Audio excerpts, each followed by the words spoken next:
Throughout history, murderers have emerged from various backgrounds and cultures, each leaving a distinct mark on society. These are three murderers attempting to flee from their wrongdoing. 1. Alfred Griner Packer.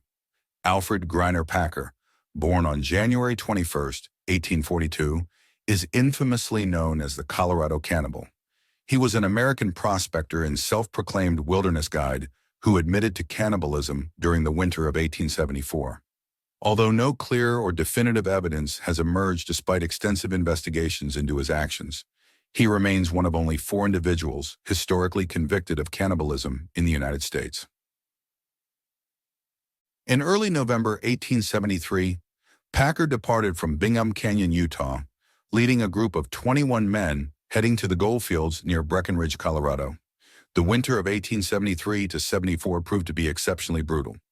After 3 months of arduous travel, the group reached the camp of Ute Indian Chief Ouray, close to modern-day Montrose, Colorado. The Utes kindly offered food and shelter to the weary men. Chief Ouray recommended that they stay put until the harsh winter conditions improved, but after regaining their strength, Packer and 5 others chose to press on. 2 months later, Packer arrived alone at the Los Pinos Indian Agency, surprisingly fit for someone who had just endured a challenging winter journey through the Rockies. Initially, he claimed to have lost his 5 companions in a blizzard and survived by eating rabbits and rosebuds. However, suspicions arose when it was found that Packer possessed an unusual amount of money and belongings belonging to the missing men. Under interrogation, he revealed a much darker account. He stated that 4 of the men had died from the extreme winter and that the survivors resorted to cannibalism. When only he and 1 other man, Shannon Bell, remained, Bell allegedly went mad and threatened Packer's life. Packer claimed he shot Bell in self-defense and subsequently ate his remains.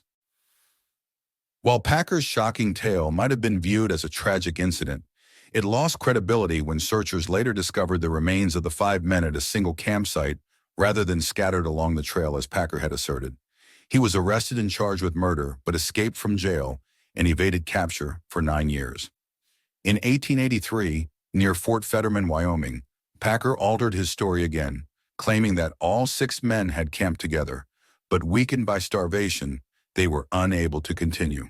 He stated that while searching for a trail, he returned to find Bell had gone insane, killed the other 4 with a hatchet, and was cooking one of their bodies.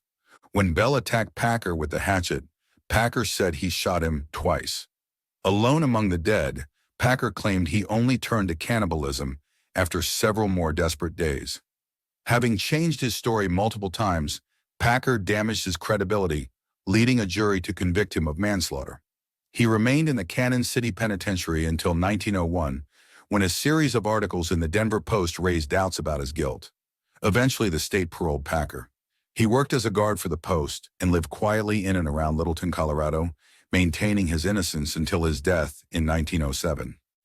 On July 17, 1989, 115 years after Packer allegedly cannibalized his companions, James E. Starrs, a professor of law specializing in forensic science at George Washington University, oversaw the exhumation of the 5 bodies. This followed an extensive search for their exact location near Cannibal Plateau. The remains were discovered at the end of a residential driveway belonging to a local surgeon, buried just 13 inches beneath the surface. The exhumation of the skeletal remains revealed indications of blunt force trauma on the skulls of 2 of the men, while no significant disturbances were noted in the rest of their bones, apart from those caused during butchering. All skulls exhibited varying degrees of damage to their upper craniums, and fabric fibers were discovered within some of the skulls, suggesting that their heads may have been covered with a blanket at the time of death. 2. The moment you believe someone loves you, only to find out they feel differently. A similar situation occurred in 1827. The Red Barn murder was a murder that occurred in 1827 in Polstead, Suffolk, England. A young woman named Maria Martin was shot and killed by her lover, William Corder, at the Red Barn, a well-known local landmark. The pair had planned to meet there before eloping to Ipswich. Ipswich is a port town and borough located in Suffolk, England. It serves as the county town and is the largest town in Suffolk.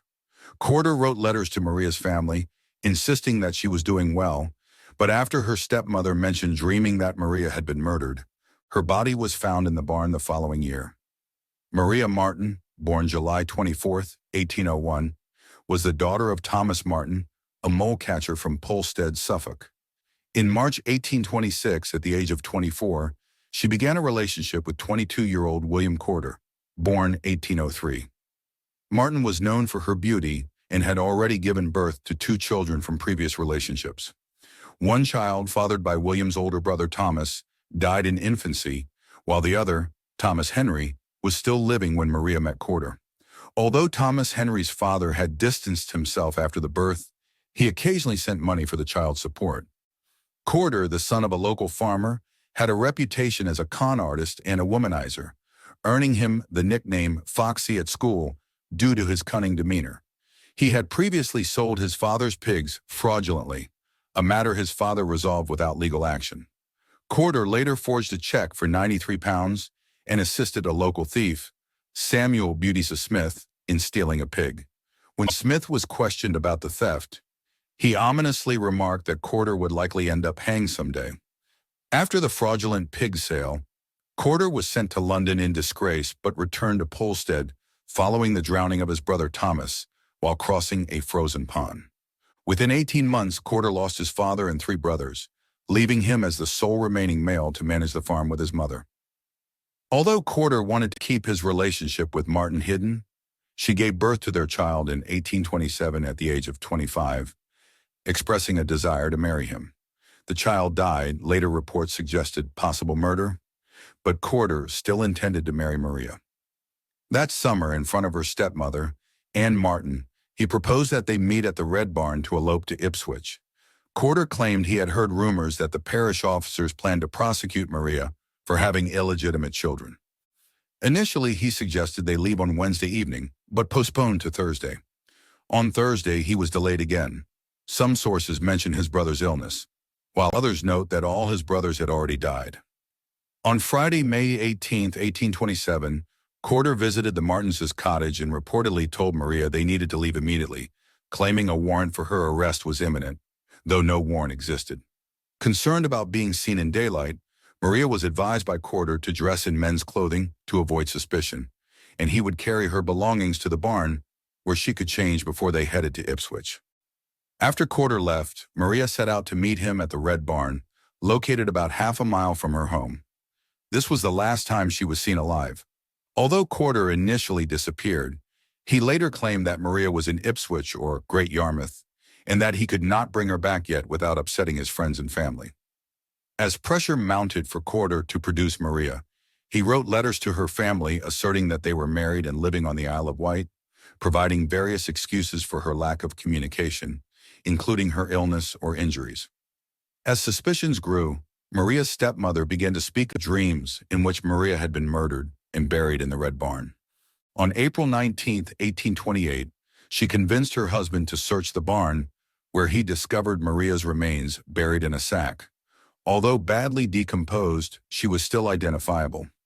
An inquest was held at the Cock Inn in Polstead, where Maria was formally identified by her sister Anne, who recognized certain physical features, including her hair and clothing, as well as a missing tooth that matched the corpse. Evidence linking Corder to the crime was found, including his green handkerchief around the victim's neck. Corder was quickly located. Mr. Ayres, the constable in Polstead, obtained his previous address from a friend. With the help of James Lee, a London police officer who would later investigate Spring Heel Jack, he traced Corder to a ladies' boarding house, Everley Grove House, in Brentford. Corder was managing the boarding house with his new wife, Mary Moore, whom he had met through a newspaper ad he placed in the Times, receiving over 100 responses. Leah gained entry by pretending to inquire about accommodations for his daughter and caught Corder in the parlor. Thomas Hardy noted the Dorset County Chronicle's account of the capture. In the parlor with 4 ladies at breakfast in a dressing gown, with a watch in front of him, timing the boiling of some eggs. Leah pulled Corder aside and informed him of the charges, but Corder denied any knowledge of Maria or the crime. A search of the premises revealed a pair of pistols allegedly purchased on the day of the murder, letters from a Mr. Gardner that might have contained warnings about the crime, and a passport from the French ambassador, indicating that Corder may have been preparing to escape. During the trial, Corder was taken back to Suffolk and tried at Shire Hall in Bury St. Edmunds. The trial commenced on August 7, 1828, having been delayed several days due to the public interest in the case. Hotels in Bury St. Edmunds began filling up as early as July 21st, and because of the large crowds wanting to attend, access to the court was by ticket only. Despite this, the judge and court officials had to push through the throngs gathered at the door to enter the courtroom.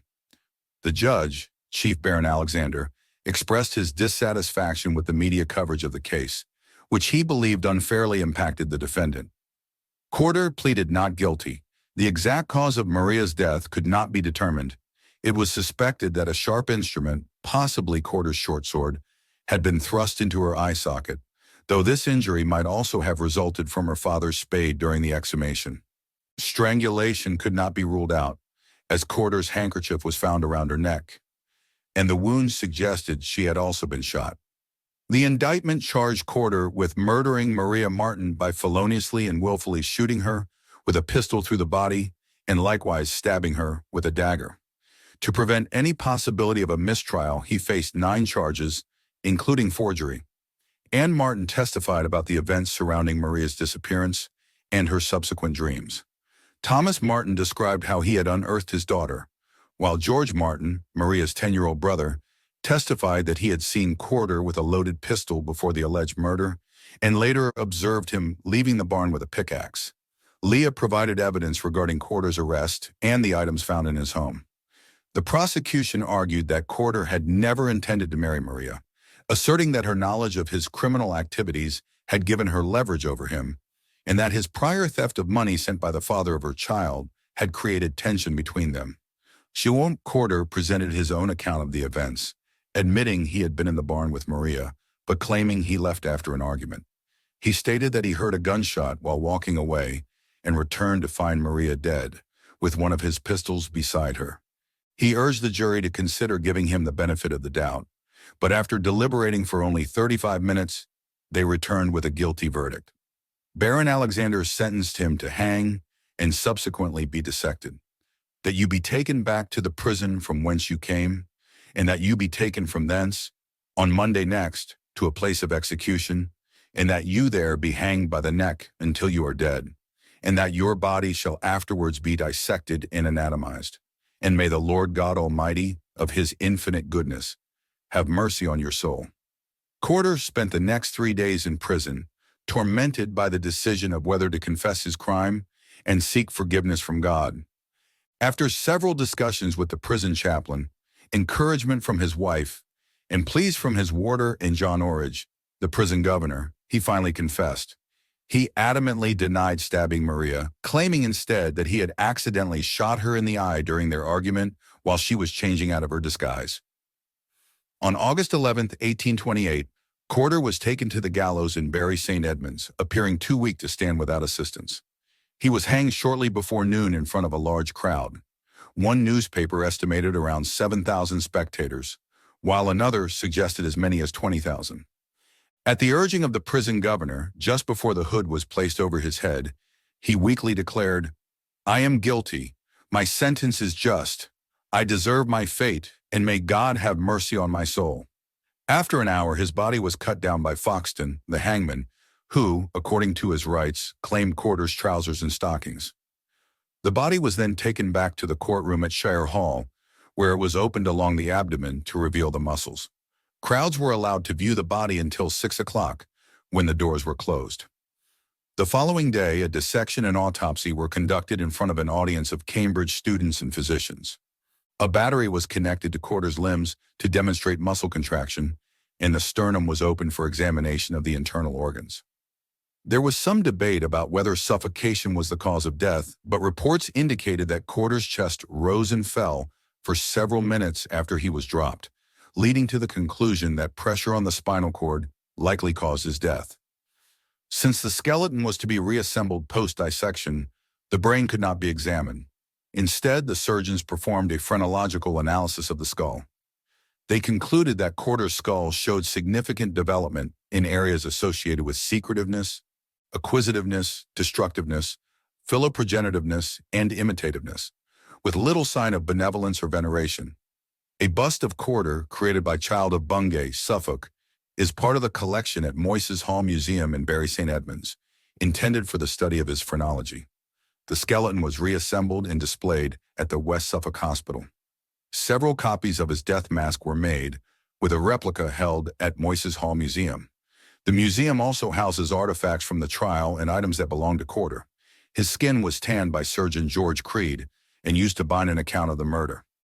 Until 2004, Corder's skeleton was displayed in the Hunterian Museum at the Royal College of Surgeons of England, hanging alongside that of Jonathan Wild.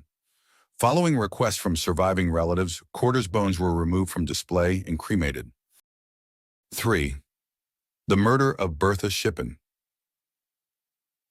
On New Year's night in 1902, Bertha Shippen, a 14-year-old girl, was violently killed on a remote farm in northeastern Adelaide. Her older sister, Maria Auguste, also known as Mary, became the prime suspect in this shocking crime. The children of Mathis and Johanna Shippen were alone at their secluded farm in Twitta while their parents visited Eden Valley, over 20 kilometers away. As usual, the brothers, 18-year-old August and 15-year-old William, slept in a shed outside, while Bertha and their 24-year-old sister Mary shared a bed in the house. The two oldest siblings, Fritz and Heinrich, had already moved out for work. Around 10:30 p.m., Mary woke to find a man in their room. After a terrifying struggle, she managed to escape from the bearded intruder and fled the house, hearing Bertha scream behind her. Initially, her brothers thought Mary was merely having a nightmare. Upon realizing the severity of the situation, August ran half a mile to their nearest neighbor for help, but the neighbor refused. Returning home, the siblings armed themselves with pitchforks and a stick, calling out for Bertha as they approached the main house, but received no response. Panic-stricken, they walked over a kilometer to the home of District Constable Alfred Lambert, who accompanied them back to the farm to investigate. Tragically, they discovered Bertha's body lying in her parents' bedroom. Constable Lambert took the three siblings to his home for the night. The following morning, he informed Mounted Constable Mowbray at the Truro station, who then sent a telegram to the police commissioner in Adelaide. Mathis and Johanna Shippen returned home later that day, where Mathis identified his daughter's body. Bertha was buried in the nearby Sedan Cemetery on January 3rd. The local coroner, Mr. J. Mulligan, arrived at the Shippen farm on January 9th to conduct an inquest, which lasted 2 days and included a jury of 6 local men. Observed by a crowd from the area, they examined the evidence, which included 2 knives found in the house, a tin bowl with water and blood traces, and blood-stained clothing and towels. They noted Mary's bruises and blood-stained arms and legs, and faced the grim task of examining Bertha's neck and face, which bore 40 stab and defense wounds. Her throat had been brutally slashed 3 or 4 times by a right-handed person, and no evidence of sexual assault was found. The inquest closely examined several small bloodstains found on a skirt that Mary claimed to have grabbed while fleeing the house to escape her attacker. The family maintained that the stains were from a sheep slaughtered days earlier. Another point of confusion involved the clothing Mary wore that night. She left the house in a pink blouse but testified that she also owned a blue blouse. This was significant because a blood-stained blue cuff and sleeve fragment had been discovered under Bertha's body, while the rest of Mary's blue blouse remained missing. Questions also arose regarding Mary's hair. A doctor who examined her noted it appeared freshly washed, but Constable Lambert's mother stated that Mary hadn't washed her hair at their home. This led to speculation about where and when it occurred, and raised suspicions that it might have been an attempt to conceal something. After an hour of deliberation, the inquest jury returned with their verdict.